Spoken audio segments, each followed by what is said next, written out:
اس کے بعد وہ صدقہ جو آپ خود اپنی مرضی سے دے رہے ہیں، سائل نے آپ کے در پہ آ کے سوال نہیں کیا، بلکہ آپ خود جو ہے صدقہ لینے والوں کو، ضرورت مندوں کو ڈھونڈ رہے ہیں۔ یہ معاملہ کچھ اور ہے، یہ معاملہ کچھ اور ہے۔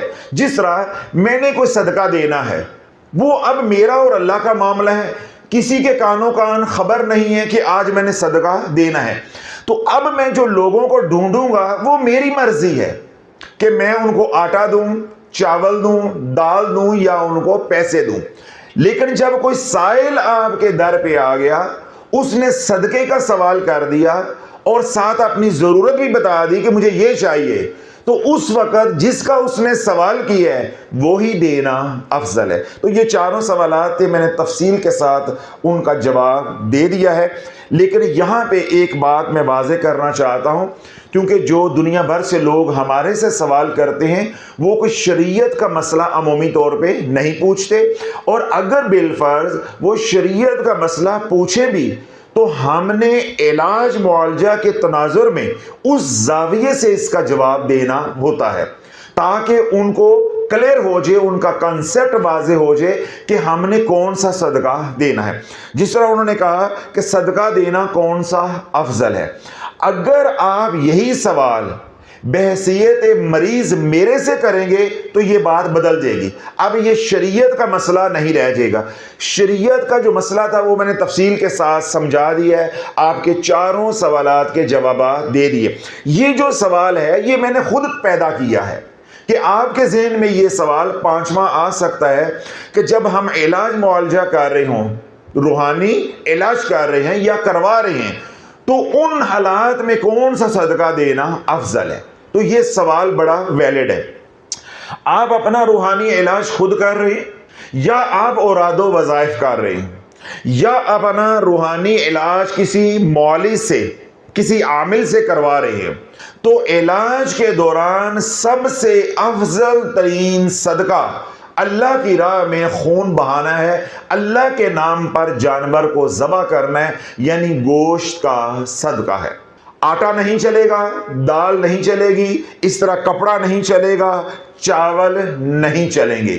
اگر شریعت کا مسئلہ ہے تو سب چلے گا، اجر و ثواب ملے گا۔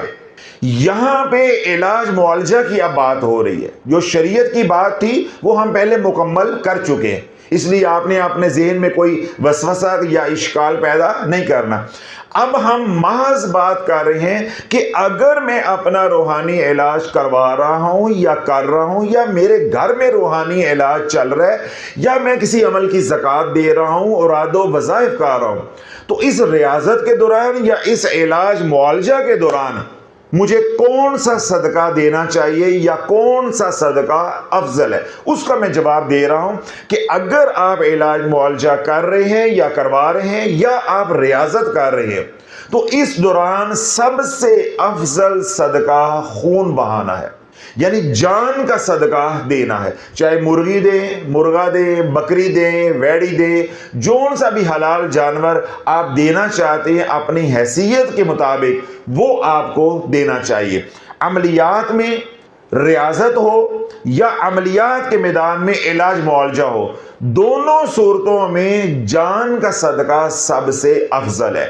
اب یہ بات شریعت نے نہیں ہمیں بتائی، یہ بات ہمارا تجربہ، ہمارا مشاہدہ بتاتا ہے، یعنی صدیوں کا تجربہ اور مشاہدہ چلا آ رہا ہے کہ جب عملیات کی زکوٰۃ کے دوران یا اوراد و وظائف کے دوران یا علاج معالجہ کے دوران زیادہ سے زیادہ جب خون بہایا جائے تو بلائیں دور ہوتی ہیں، مصیبتیں دور ہوتی ہیں، نیگیٹو انرجی کی جو شدت ہے وہ کم ہوتی ہے، جناتی یا شیطانی اثرات کم ہو جاتے ہیں، اور اسی طرح وظائف کا اثر بد آنے کا امکان بھی کم ہو جاتا ہے، تو یوں ہم رجس سے تقریباً بچ جاتے ہیں۔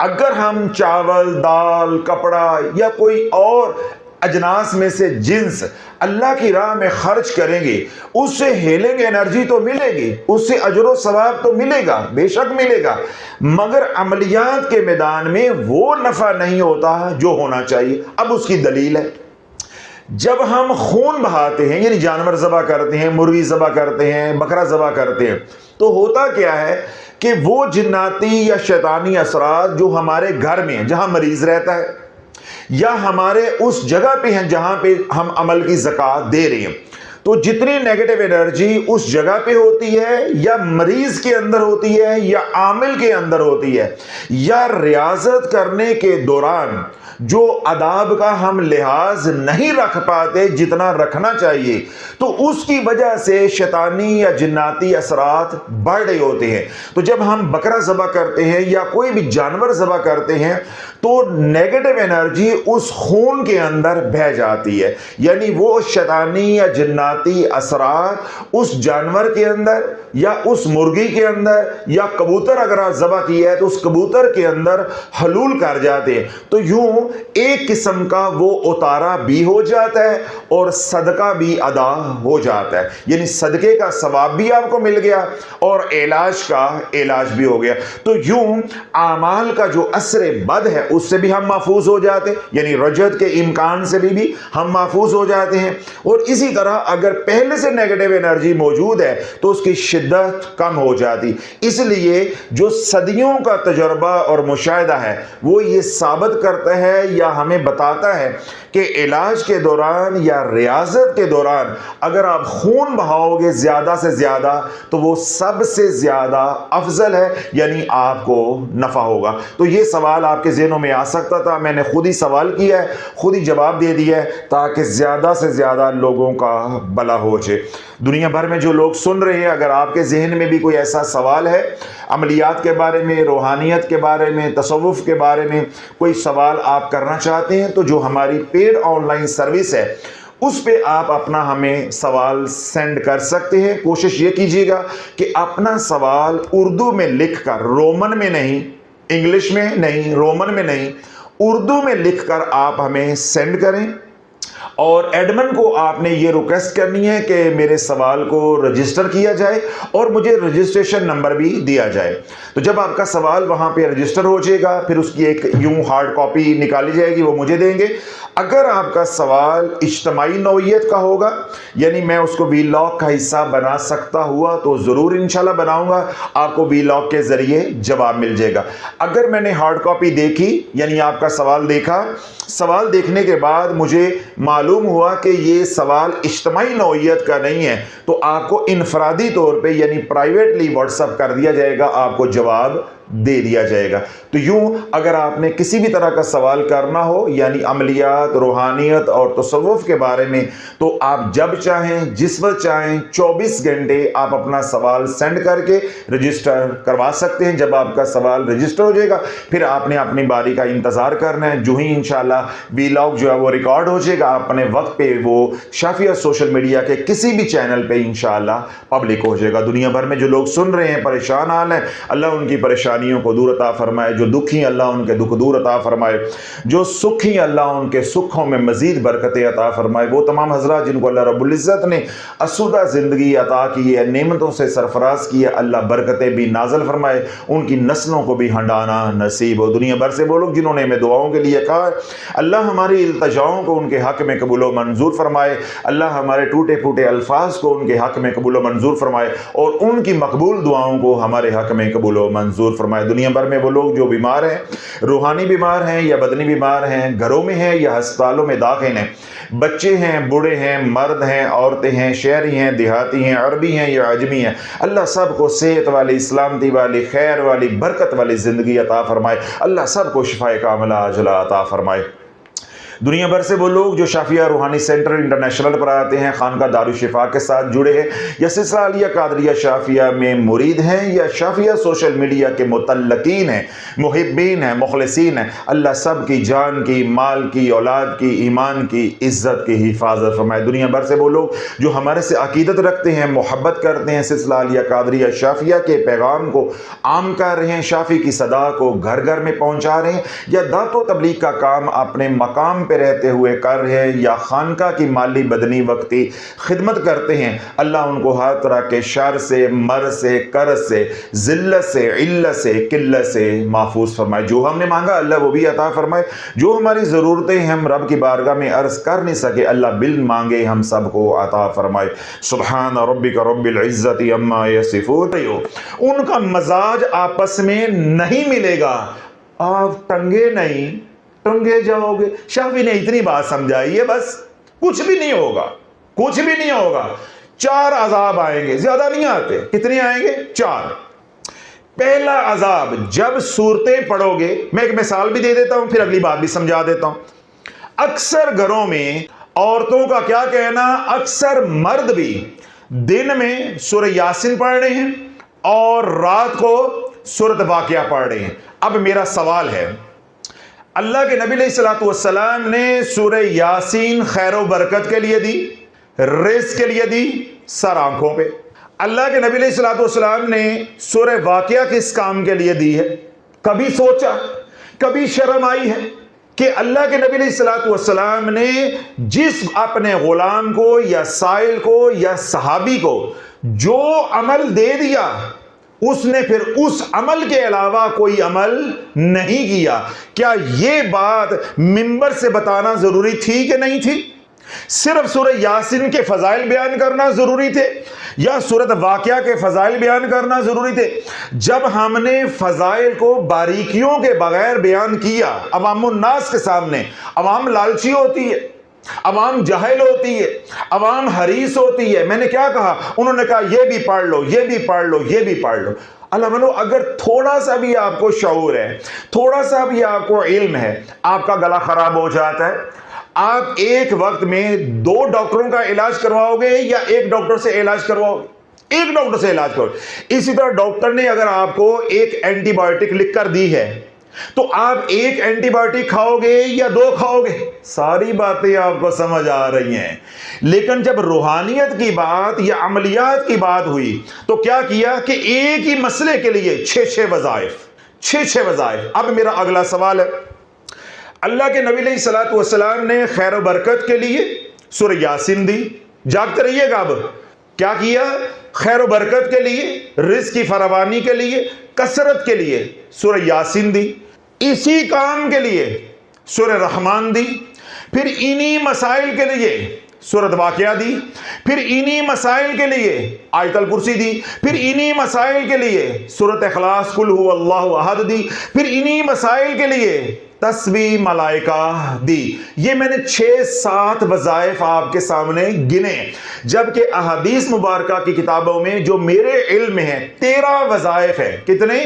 13 وظائف ہیں جو اللہ کے نبی علیہ الصلوۃ والسلام نے مختلف صحابہ کو، اپنے غلاموں کو یا سائلین کو رزق کی فراوانی کے لیے دیے ہیں۔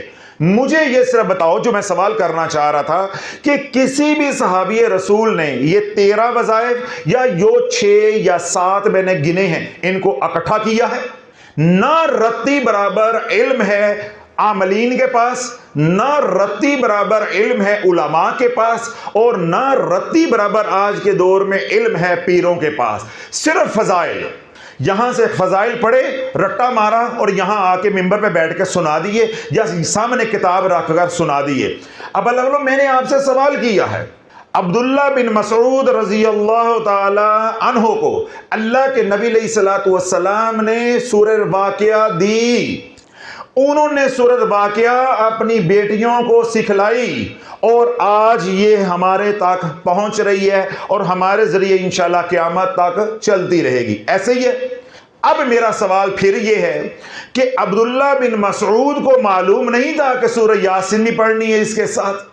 اب میرا سوال یہ ہے کہ عبداللہ بن مسعود رضی اللہ تعالی عنہ کو معلوم نہیں تھا کہ سورۃ اخلاص پڑھنے کا بہت ثواب ہے، ہم یہ بھی پڑھیں، میں اپنی بیٹیوں کو سکھلاؤں؟ عبداللہ بن مسعود کو دیگر اوراد و وظائف جو رزق کے لیے اللہ کے نبی علیہ الصلوۃ والسلام نے اپنی ظاہری حیاتی مبارکہ میں اپنے غلاموں کو دیے، کیا عبداللہ بن مسعود کو ان تمام اوراد و وظائف کا علم نہیں تھا؟ آج 15ویں صدی کے پیروں کو علم ہے۔ جس صحابی رسول کو، جس سائل کو، جس غلام کو جو بات کہہ دی ہے وہ وہیں ٹھہر گیا ہے۔ جن کو سورہ یاسین دے دی ہے انہوں نے سورہ یاسین ساری زندگی پڑھی ہے. جس کو تسبیح ملائکہ عربی کو دے دی ہے اس نے تسبیح ملائکہ پڑھی ہے. جس کو سورۃ واقعہ دے دی ہے انہوں نے سورۃ واقعہ پڑھی ہے.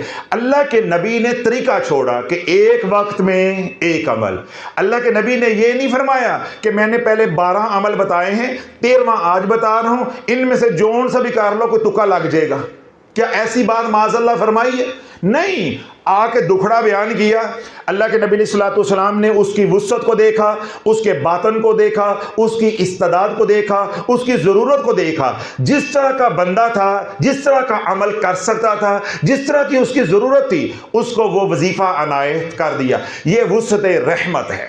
یہ عملیات کے علم کے اندر وسعت کا اظہار ہے, تاکہ جب یہ اعمال میرے دنیا سے جانے کے بعد میری امت میں پھیلے تو ہر بندہ ہر عمل نہیں کر سکتا. تو جو میری امت کے علماء ہوں گے, اہل علم ہوں گے, عاملین ہوں گے, عملیات کے ماہر ہوں گے, ان کے پاس کیا ہوگی؟ چوائس. ان کے پاس کیا ہوگی؟ چوائس ہوگی. اب میں آپ کو دلیل دیتا ہوں. میرا مزاج ہے آتشی. مثال دے رہا ہوں, میرا مزاج کیا ہے؟ آتشی. یعنی آگ کا عنصر میرے مزاج کے اندر زیادہ ہے. اب میں سورہ واقعہ اگر پڑھنا شروع کروں گا تو مجھے غصہ آنا شروع ہو جائے گا, میری طبیعت کے اندر چڑچڑا پن آنا شروع ہو جائے گا. اس کا کیا مطلب ہے کہ سورہ واقعہ کا وظیفہ میرے ساتھ مطابقت اختیار نہیں کر رہا. اب مجھے تسبیح ملائکہ سے نفع زیادہ ہوگا. اور اگر اللہ کے نبی علیہ السلام نے تمام اعمال ہر بندے کو دیے ہوتے تو اللہ آج ہم مجبور ہوتے کہ 13-14 اعمال رزق کے لیے ہم کیسے کر پاتے. تو اللہ کے نبی علیہ السلام نے ایک رینج دی ہے, ایک ویرائٹی دی ہے کہ جس طرح جس کا مزاج ہے یا جو جس کی ضرورت ہے, اس گلدستے میں سے ایک پھول وہ اٹھا لے یا ایک پھول کی خوشبو سونگھ لے, اپنی ضرورت پوری کر لے, اپنا علاج کر لے. ہم کم وقتوں نے کیا کیا کہ گلدستہ ہی لوٹنا شروع کر دیا. ہم نے کہا پورا گلدستہ ہی اٹھا لو. اور کچھ ایسے لعنتی بدبخت کتابیں بیچنے والے اور رسالے بیچنے والے آگے کہ انہوں نے امت کو جب حریص پایا تو انہوں نے کتابیں چھاپ دی, رسالے چھاپ دیے, 5 سورتہ چھاپ دیا. پھر اپنے مسلک کا 5 سورتہ آ گیا. اس کے اندر من گڑت اور موضوع احادیث مبارکہ نقل کی گئیں, یعنی جھوٹے فضائل بیان کیے گئے. جب جھوٹے فضائل عوام الناس نے پڑھے, اب ان کی بلا جانے شرائط کیا ہوتی ہیں. اب وہ صبح سورہ یاسین بھی پڑھے اور شام کو سورۃ واقعہ بھی پڑھے. اب ان دونوں سورتوں کے مزاج آپس میں نہیں ملتے.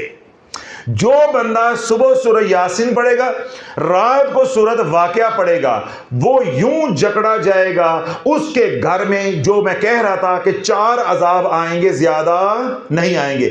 پہلا عذاب رزق کی تنگی ہیں. مشقت کس کے لیے کی جا رہی ہے؟ رزق کی فراوانی کے لیے. تو کالے کپڑوں والا کیا کہہ رہا ہے؟ رزق کی تنگی آ کر رہے گی اور قیامت تک کا وقت ہے کہ ہمیں جھوٹا ثابت کر کے دکھاؤ. جب صبح سورہ یاسین پڑھو گے, رات کو سورۃ واقعہ پڑھو گے. میں صرف ابھی 2 کی بات کر رہا ہوں, 5 کی بات نہیں کر رہا. درمیان میں لا حول ولا قوت الا باللہ العلی العظیم کی بات نہیں کر رہا. چوتھے کلمے کی, پہلے کلمے کی بات نہیں کر رہا. 1.25 لاکھ آیت کریمہ کی بات ابھی ٹھہر کر کروں گا, ابھی بات نہیں کر رہا. ابھی تو سادہ طریقے سے ڈھولکی بجانے کی کوشش کر رہا ہوں, بات سمجھانے کی کوشش کر رہا ہوں کہ اگر آج کے دور میں 2 وظائف بھی کرو گے, جس طرح صبح سورہ یاسین اور رات کو سورۃ واقعہ, رزق بڑھنے کی بجائے رزق کی تنگی آنا شروع ہو جائے گی. کیوں؟ سورہ یاسین کا مزاج اور ہے, سورۃ واقعہ کا مزاج اور ہے. سورہ یاسین کا مزاج معتدل ہے اور سورۃ واقعہ کا مزاج جلالی ہے. جب یہ 2 مزاج آپس میں ٹکرائیں گے تو چنگاریاں نکلیں گی. گھر میں میاں بیوی کا مزاج نہیں ملتا, کیا اس گھر میں خوشیاں آتی؟